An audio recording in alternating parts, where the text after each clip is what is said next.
साध संगत जी, the inspired stories channel पर आपका बहुत बहुत स्वागत है।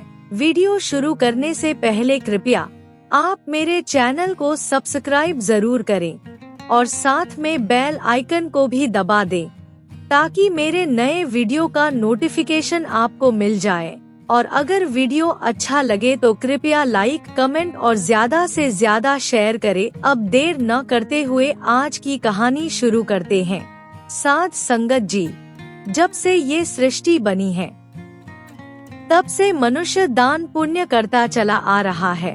मनुष्य दान पुण्य अपने भले के लिए करता है ताकि उसे मानसिक शांति के साथ साथ भगवान भी मिल जाए और भगवान की कृपा हमेशा उसके ऊपर बनी रहे। यही सोचकर मनुष्य दान पुण्य करता है। ऐसा कौन सा दान है जिससे मनुष्य का भला हो सकता है? अगर आप भी ये जानना चाहते हैं तो कृपया वीडियो में अंत तक बने रहे। अब देर ना करते हुए आज की कहानी शुरू करते हैं। साध संगत जी, प्राचीन समय की बात है। एक गांव में मोहन नाम का आदमी रहता था जो गहने बनाने का काम करता था। लोग उसके पास सोना लेकर आते और मोहन उस सोने के अच्छे अच्छे आभूषण बना देता था। मोहन की पत्नी का नाम सुंदरी था। वो ज्यादातर बीमार रहती थी। मोहन इस बात से बहुत परेशान रहता था। एक दिन उसके गांव में एक महात्मा आए। वो महात्मा बहुत ही ज्ञानी और समझदार थे। मोहन भी उनके दर्शन करने के लिए गया और जाकर उनसे कहा, बाबा, मेरी पत्नी बहुत समय से बीमार है, कृपया आप मेरी कुछ मदद करो। मैंने उसके इलाज की हर संभव कोशिश की लेकिन फिर भी वो ठीक नहीं हुई, इसलिए आप कुछ उपाय बताओ। महात्मा ने उसकी बात सुनकर कहा, बेटा, जो भी परेशानी हमारे जीवन में आती है वो सब हमारे ही कर्मों का फल होता है, इसलिए मैं तुम्हें कुछ बातें बताता हूँ, उसे तुम अपने जीवन में उतार लो, फिर देखो तुम्हारा जीवन खुशियों से भर जाएगा। मोहन ने महात्मा की बात सुनकर कहा, हाँ बाबा, आप बताइए, आप जो भी उपाय बताएंगे मैं उसे करने की कोशिश करूँगा। महात्मा ने उससे कहा, सबसे पहली बात तो ये है कि तुम झूठ बोलना छोड़ दो और दूसरी बात, अपने अंदर दूसरों के प्रति दया रखो, जितना हो सके दूसरों की मदद करो। मोहन ने महात्मा की बात सुनकर कहा, बाबा, मैं सोने के आभूषण बनाने का काम करता हूँ। इस काम में मुझे लोगों से झूठ बोलना ही पड़ता है क्योंकि मैं सोने में मिलावट करके जेवर बनाता हूँ, क्योंकि बिना मिलावट के जेवर बन ही नहीं सकते। फिर मोहन ने कुछ सोचकर कहा, लेकिन बाबा, अगर आप कहते हो तो मैं सोने के आभूषण बनाना ही बंद कर देता हूँ। अब से मैं सिर्फ चांदी के आभूषण ही बनाया करूँगा। इस तरह मुझे झूठ बोलने की जरूरत नहीं पड़ेगी। और रही बात दूसरों के प्रति दया दान की, तो मुझसे जितना हो सकेगा लोगों की सेवा किया करूँगा और बहुत कम दाम में लोगों को चांदी के आभूषण बना कर दिया करूँगा। महात्मा ने उसकी बात सुनकर कहा, बस इस बात को हमेशा याद रखना, मेरी इस बात को कभी भूलना मत, फिर तुम्हारा कल्याण ही कल्याण होगा। उस दिन के बाद से मोहन का मन भगवान की भक्ति में ज्यादा लगने लगा। जहाँ कहीं भी मोहन को संत नजर आता वो प्रेम भाव से उसे अपने घर ले जाकर उनकी सेवा करता। इसके साथ साथ वो गरीब लोगों की भी मदद करने लगा। जहाँ कहीं भी लंगर या भंडारा लगता वो आर्थिक रूप में वहाँ मदद करता। इस कारण गांव में उसकी काफी तारीफ होने लगी। लेकिन उसके अच्छे स्वभाव को देखकर गांव के कुछ लोग उससे जलने भी लगे क्योंकि उसने कुछ लोगों के साथ उठना बैठना बंद कर दिया था। इसी तरह समय गुजरता गया। मोहन की पत्नी अब बिल्कुल ठीक हो गई थी। ये देखकर मोहन भगवान को और भी ज्यादा मानने लगा। एक दिन मोहन बाजार जा रहा था, तभी उसके कुछ पुराने दोस्तों ने उसे रोका और कहा, क्या बात है मोहन, आजकल तुम हमारे पास बैठते भी नहीं। ये सुनकर दूसरा दोस्त बोला, तुम्हें पता नहीं मोहन बड़ा आदमी बन गया है, अब भला ये हमारे साथ क्यों बैठेगा। अब तो ये बहुत बड़ा भगवान का भक्त बन गया है और लोगों की सहायता करता रहता है, इसे लोगों की मदद करने से फुर्सत मिलेगी, तभी तो ये हमारे पास आएगा। मोहन ने उनकी बात सुनकर प्यार से कहा, भाई ऐसी कोई बात नहीं है, अगर तुम्हें मुझसे कोई काम है तो जरूर बताओ। तभी एक दोस्त ने कहा, मेरी पत्नी ने एक शादी में जाना है, इसलिए मुझे कुछ आभूषण बनवाने हैं, क्या तुम आभूषण बनाकर परसों तक दे सकते हो। मोहन ने उसकी बात सुनकर कहा, भाई मुझे माफ करना, मैंने सोने के आभूषण बनाना छोड़ दिया है, अब मैं सोने के आभूषण नहीं बनाता। हाँ, अगर तुमने चांदी के बनवाने हैं तो मैं जरूर बना दूंगा। मोहन की बात सुनकर उसके दोस्त ने कहा, ठीक है, मैं किसी और से बनवा लूंगा। उसके बाद मोहन वहाँ से चला गया। उसके जाने के बाद उसके दोस्त आपस में बातें करने लगे कि देखो मोहन में कितना घमंड आ गया है और गांव के लोग भी इसे सर पर चढ़ा रहे हैं। किसी को मदद की जरूरत होती है तो ये सबसे पहले आगे होता है और अब तो इसने आभूषण बनाना भी बंद कर दिया है, सीधा हमारे मुंह पर मना करके चला गया, इसे तो सबक सिखाना ही पड़ेगा। दूसरे दोस्त ने उसकी बात सुनकर कहा, पूरे गांव में इससे अच्छे आभूषण कोई नहीं बनाता, इसे इसी बात का घमंड है, इसलिए जानबूझकर मना कर रहा है। सुना है आजकल ये बहुत भजन कीर्तन कर रहा है, भगवान की भक्ति करता रहता है, जब भी मौका मिलेगा इसे सबक जरूर सिखाएंगे। इसी तरह बहुत साल बीत गए। मोहन के गांव के राजा के बेटे की शादी तय हो जाती है। राजा को अपनी नई नवेली बहू के लिए आभूषण बनवाने होते हैं, इसलिए राजा सभी अच्छे कारीगरों को बुलाता है। जब गांव के लोगों को ये बात पता चली तो कुछ लोग जो मोहन से जलते थे जानबूझकर राजा के पास चले गए और राजा को प्रणाम किया और फिर उनसे कहने लगे, महाराज, हमारे गांव का मोहन सबसे अच्छा कारीगर है, मोहन जैसे आभूषण कोई बना ही नहीं सकता।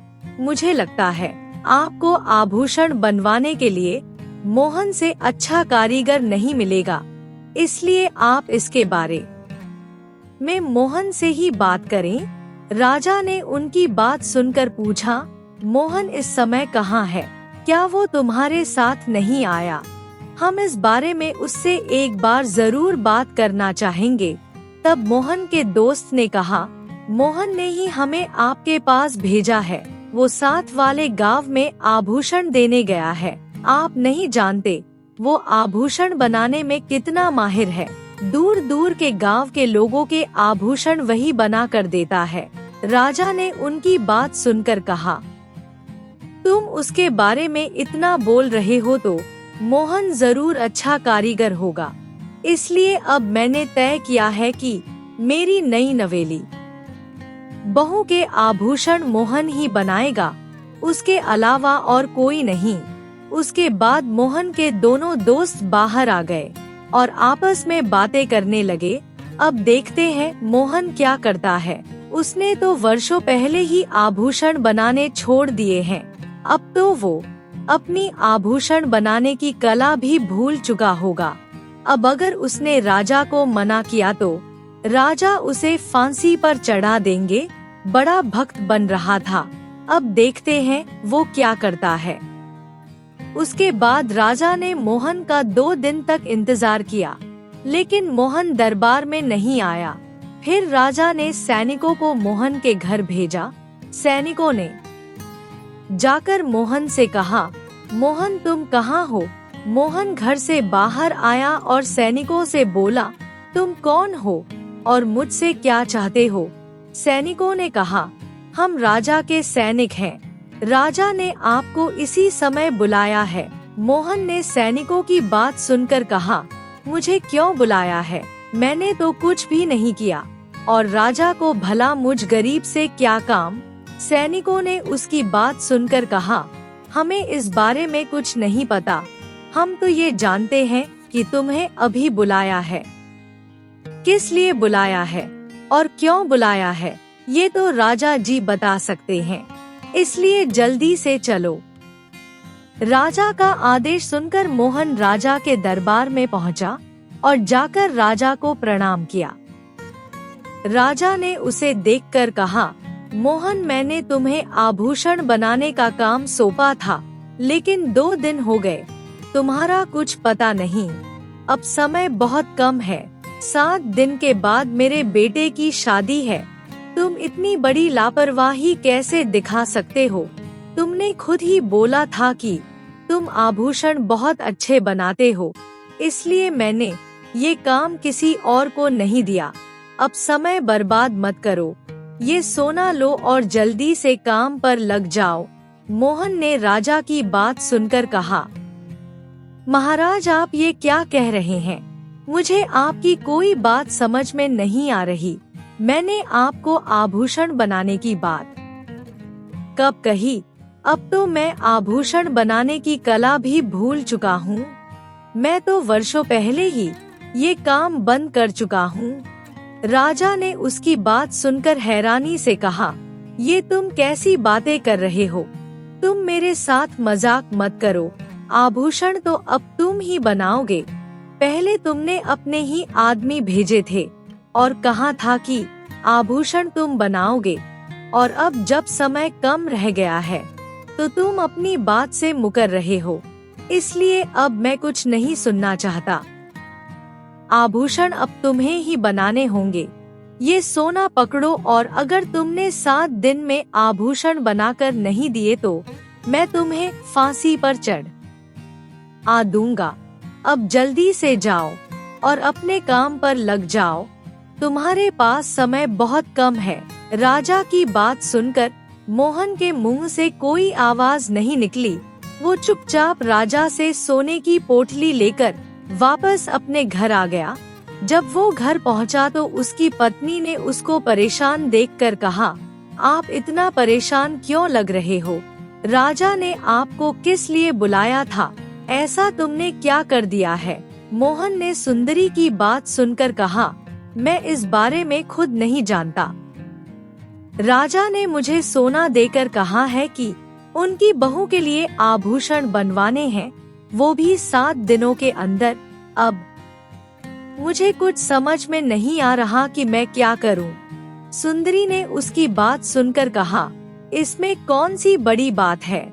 आप तो इतने अच्छे कारीगर हो, अच्छे से आभूषण बना कर दे दो। मोहन ने उसकी बात सुनकर कहा, नहीं बना सकता। कितने वर्ष हो गए हैं, मैंने ये काम बंद कर दिया था। अब तो मैं आभूषण बनाने की कला भी भूल चुका हूँ। अब मुझसे पहले की तरह काम नहीं होगा। फिर सुंदरी ने पूछा, तो फिर आप क्या करोगे? अब आप एक काम करो, किसी और सुनार को सोना देकर आभूषण बनवा कर राजा को दे देना। मोहन ने सुंदरी की बात सुनकर कहा, बात तो तुम ठीक कह रही हो, लेकिन उस कारीगर को भी तो पैसे देने होंगे, और तुम्हें हमारी हालत के बारे में तो पता है। हमारे पास खुद के खाने के लिए पैसे नहीं हैं। मैं भला उस कारीगर को आभूषण बनाने के लिए पैसे कहाँ से दूंगा? सुंदरी भी ये सुनकर परेशान हो गई और मोहन से बोली, तो फिर अब आप क्या करोगे? मोहन ने कहा, तुम चिंता मत करो, मैं कुछ सोचता हूँ। उसके बाद मोहन सोने की पोटली लेकर बाहर जाने लगा। सुंदरी ने उसे सोने की पोटली लेकर बाहर जाते हुए देखा तो पूछा, आप इस सोने को लेकर कहाँ जा रहे हो? मोहन ने बेमन से कहा, पता नहीं, लेकिन अब मैं सब कुछ भगवान पर ही छोड़ रहा हूँ। भगवान ही कोई रास्ता दिखाएंगे। मुझे भगवान पर पूरा विश्वास है। तुम अपना ख्याल रखना, मैं देखता हूँ शायद कोई रास्ता मिल जाए। ये कहकर मोहन बाहर चला गया। मोहन अभी थोड़ी सी दूर गया था कि रास्ते में उसने देखा एक सेठ जी गुरुद्वारे के बाहर लंगर लगवा रहे थे। ये देखकर मोहन सोचने लगा कि मैं इस सोने से साधु संतों और गरीबों को खाना ही खिला देता हूँ। इससे संतों का आशीर्वाद भी मिल जाएगा। मैंने राजा जी को इतना समझाने की कोशिश की, लेकिन वो बिल्कुल नहीं माने। अब अगर उनको सोना वापस करने भी जाऊंगा तो वो फिर भी नहीं मानेंगे, इसलिए मैं ये सोना संतों की सेवा में लगा देता हूँ। राजा ज्यादा से ज्यादा मुझे मृत्यु दंड ही देंगे ना, आज नहीं तो कल मृत्यु होनी ही है। इससे अच्छा मैं कुछ दान ही कर लूं। ये सोचकर मोहन सेठ के पास गया और जाकर उससे पूछा, सेठ जी ये लंगर किसने लगाया है? सेठ ने पूछा, क्यों भाई तुमने क्या करना है? मैंने ही ये लंगर लगवाया है। मोहन ने जब ये सुना तो सेठ से कहा, सेठ जी आप ये पोटली रख लो, इसमें सोना है। इस सोने को बेचकर जितने भी पैसे मिलेंगे आप उन पैसों से साधु संतों को खाना खिला दीजिए। सेठ ने जब उसकी बात सुनी तो कहा, ये तो बहुत अच्छी बात है। फिर सेठ ने उसका नाम पूछा और कहा, किसके नाम से लंगर लगवाना है? मोहन ने उसकी बात सुनकर कहा, इसमें नाम की क्या जरूरत है, आप ऐसे ही साधु संतों को लंगर करवा दीजिए। सेठ ने उसकी बात सुनकर कहा, आप कैसी बातें कर रहे हैं? सबको पता लगना चाहिए कि इतना बड़ा लंगर तुमने लगवाया है। सेठ की बात सुनकर मोहन सोच में पड़ गया कि ये सोना तो मेरा है नहीं, इसलिए मैं अपना नाम नहीं ले सकता। फिर उसने सोचा कि मैं भगवान का ही नाम ले देता हूँ, क्योंकि ये रास्ता भी उन्होंने ही मुझे दिखाया है। ये सोचकर मोहन ने सेठ से कहा, आप लक्ष्मी नारायण के नाम से ही लंगर करवा दीजिए। सेठ ने सोना लिया और गुरुद्वारे के सेवक से कहा, ये सोना लक्ष्मी नारायण जी ने दिया है। सेवक इतना सारा सोना देखकर हैरान रह गया। उधर मोहन सोना दान करके वापस घर लौट आया। जब मोहन घर पहुंचा तो उसकी पत्नी ने कहा, क्या आप आभूषण बनवाने के लिए दे आए हो? मोहन ने बात को छुपाते हुए कहा, हाँ मैं दे आया हूँ, तुम चिंता मत करो, मैंने सोने को सही आदमी के हाथ में दे दिया है। तब सुंदरी ने पूछा, आभूषण कब तक मिल जाएंगे, क्योंकि अब सिर्फ 6 दिन ही बाकी है। मोहन ने कहा, तुम इस बात की चिंता मत करो, 6 दिन में आभूषण बनकर आ जाएंगे। मोहन ने अगले दिन सोचा, अब मेरा यहाँ रहना ठीक नहीं है। जब तक भगवान कोई इंतजाम नहीं कर देते, मैं यहाँ से चला जाता हूँ। अगर मैं यहाँ रहा तो राजा के सैनिक रोज आकर मुझे परेशान करेंगे और मैं रोज सुंदरी को भी क्या जवाब दूंगा। इसलिए मैं कुछ दिनों के लिए जंगल में चला जाता हूँ। अगर शादी के दिन तक इंतजाम हो गया तो ठीक है, अगर इंतजाम ना हुआ तो जैसे भगवान की मर्जी, भगवान जो भी करेगा अच्छा ही करेगा। ये सोचकर मोहन ने अपनी पत्नी को बुलाया और कहा, मैं कुछ दिनों के लिए बाहर जा रहा हूँ। अगर कोई तुमसे मेरे बारे में पूछे तो तुम कह देना कि मैं आभूषण बनवाने के लिए गया हूँ। शादी से पहले वापस लौट आऊंगा। सुंदरी को बोलकर मोहन जंगल चला गया और वहाँ जाकर आंखें बंद करके भगवान की भक्ति करने लगा और साथ में ये प्रार्थना करने लगा कि हे भगवान, आपके बिना कोई सहारा नहीं, मैंने सब कुछ आपके ऊपर छोड़ दिया है। अब मेरी लाज आपके हाथ में है। शादी से पहले राजा को उसकी बहू के आभूषण मिल जाने चाहिए। मैंने उस सोने से आपके नाम से ही लंगर करवा दिया है, इसलिए अपने नाम की लाज रख लेना।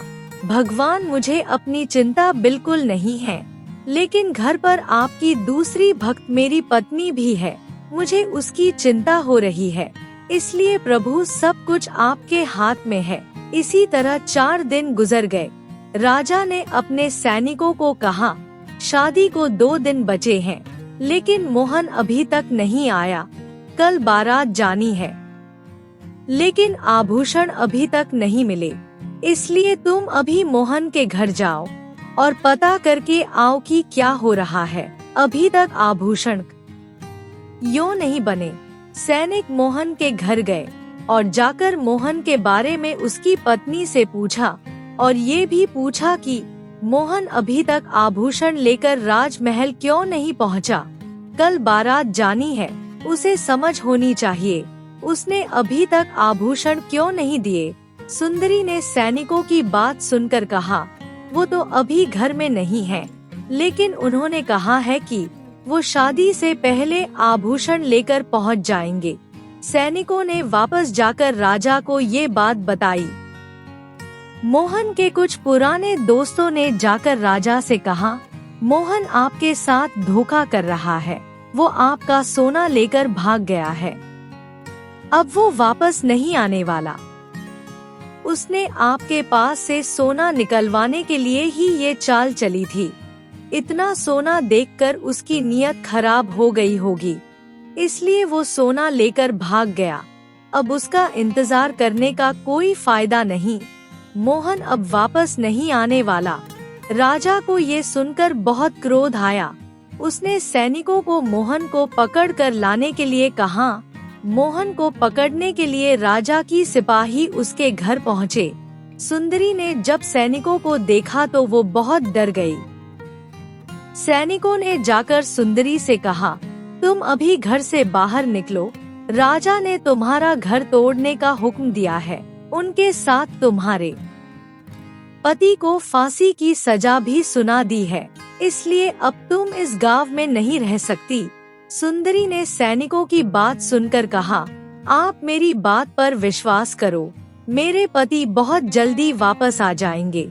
उन्होंने कहा है कि वो शादी से पहले पहुंच जाएंगे, आप थोड़ी देर इंतजार कर लीजिए, हमारे घर को अभी मत तोड़िए।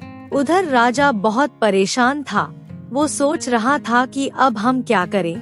कल सुबह बारात लेकर जाना है और हमारे पास नई बहू के लिए आभूषण भी नहीं है। अब इस समय हम आभूषणों का इंतजाम कहाँ से करेंगे? हमारा तो बहुत अपमान हो जाएगा। लोग क्या कहेंगे कि राजा होकर अपनी बहू के लिए आभूषण तक नहीं ला सका। ये सब मोहन के कारण हुआ है, हम उसे जिंदा नहीं छोड़ेंगे। उधर सुंदरी घर में भगवान के सामने बैठकर रोने लगी और कहने लगी, हे मालिक, मेरे पति जहाँ कहीं भी हो, उन्हें जल्दी से घर भेज दो, वरना ये लोग हमें मार डालेंगे। आज तक हमने साधु संतों के कहने के अनुसार अपना जीवन बिताया है। हमारे गुरु पर, हमारे ईश्वर पर कोई बात ना आए। हमने जीवन में कभी किसी का बुरा नहीं किया, इसलिए भगवान हमें इतनी बड़ी सजा मत दो। भगवान हमारी रक्षा करो। सुंदरी के घर के बाहर सैनिकों को देखकर गांव वाले आपस में बातें करने लगे और कहने लगे, देखा तुमने, मोहन बहुत बड़ा भक्त बना फिरता है, सारा दिन भजन कीर्तन करता था, लेकिन ये सब कुछ उसका पाखंड था। आज देखो, राजा का सारा सोना लेकर भाग गया। ऐसे लोगों के साथ ऐसा ही होना चाहिए। ये बातें सुनकर सुंदरी घर में रो रही थी और भगवान से प्रार्थना कर रही थी कि भगवान, सारी दुनिया आज हमें गलत कह रही है, आज आपका नाम बदनाम हो रहा है मालिक। लोगों को तो सच्चाई नहीं पता, लेकिन आप तो सब जानते हो। हमारी मदद कीजिए, कोई चमत्कार कर दीजिए ताकि हमारी इज्जत रह जाए। उधर मोहन जंगल में भजन कीर्तन में लगा हुआ था और भगवान से बार बार प्रार्थना कर रहा था कि मालिक, सब कुछ आपके हाथ में है, मेरी लाज रख लेना। कल सुबह बारात जानी है, राजा की बिरादरी में उसका अपमान ना हो जाए, मेरी लाज रख लेना प्रभु। उसी समय राजा के दरबार में एक आदमी पहुंचा। राजा ने उसे देखकर पूछा, अरे मोहन, तुम कहाँ रह गए थे? हमारे सैनिक तुम्हें कब से ढूंढ रहे हैं। और मैं खुद तुम्हारा कब से यहाँ बैठा इंतजार कर रहा हूँ।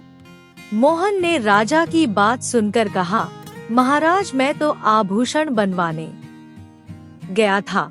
आभूषण मेरे घर में थोड़े बनते हैं, इसके लिए मुझे काफी दूर जाना पड़ता है, इसलिए मुझे समय लग गया और आभूषण ऐसे बनवा कर लाया हूँ जैसे आपने कभी देखे नहीं होंगे। राजा ने उसकी बात सुनकर कहा, अच्छा ठीक है, पहले मुझे आभूषण दिखाओ। जैसे ही राजा ने सोने के आभूषण देखे तो राजा आभूषण देखकर दंग रह गया और मोहन से बोला, मैंने इतने सुंदर आभूषण आज तक नहीं देखे और मैंने तो सोना भी काफी कम दिया था, और तुम इतने सारे आभूषण बनाकर ले आए। इतने कम सोने में तुमने इतनी ज्यादा आभूषण कैसे बना लिए? मोहन ने राजा की बात सुनकर कहा, ये सब भगवान की कृपा है। राजा ने उसकी बात सुनकर खुश होकर कहा, वाह मोहन, तुमने कमाल कर दिया, आज तुमने मेरा दिल जीत लिया। हम तुमसे बहुत खुश हैं। तुमने ऐसे आभूषण बनाकर तो चमत्कार ही कर दिया।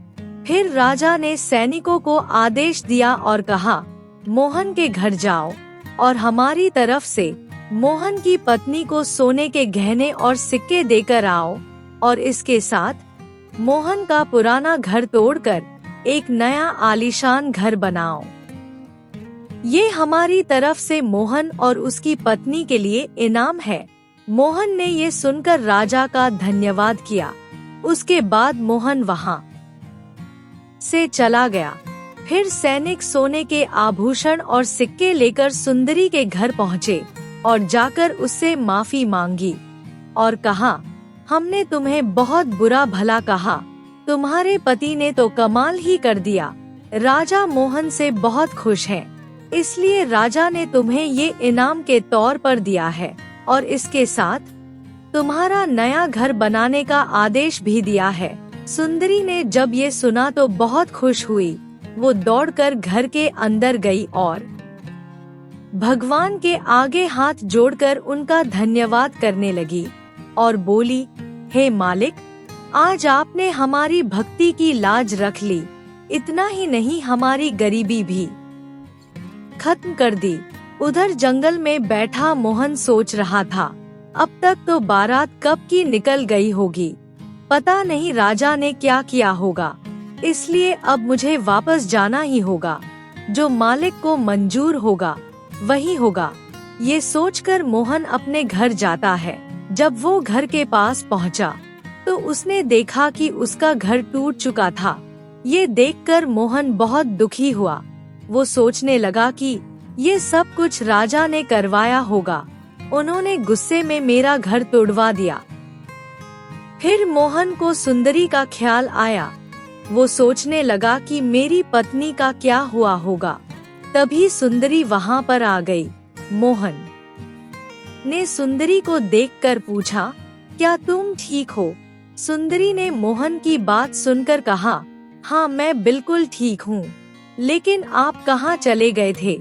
अभी थोड़ी देर पहले राजा के सिपाही आए थे और उन्होंने बताया कि आपने बहुत ही अच्छे आभूषण बनाए हैं, इसलिए राजा हमें इनाम के तौर पर बहुत बड़ा घर बनवा कर दे रहा है, और इसके साथ साथ राजा ने खुश होकर मुझे बहुत सारे सोने के गहने और सिक्के दिए हैं, जिससे हमारी सारी गरीबी मिट गई।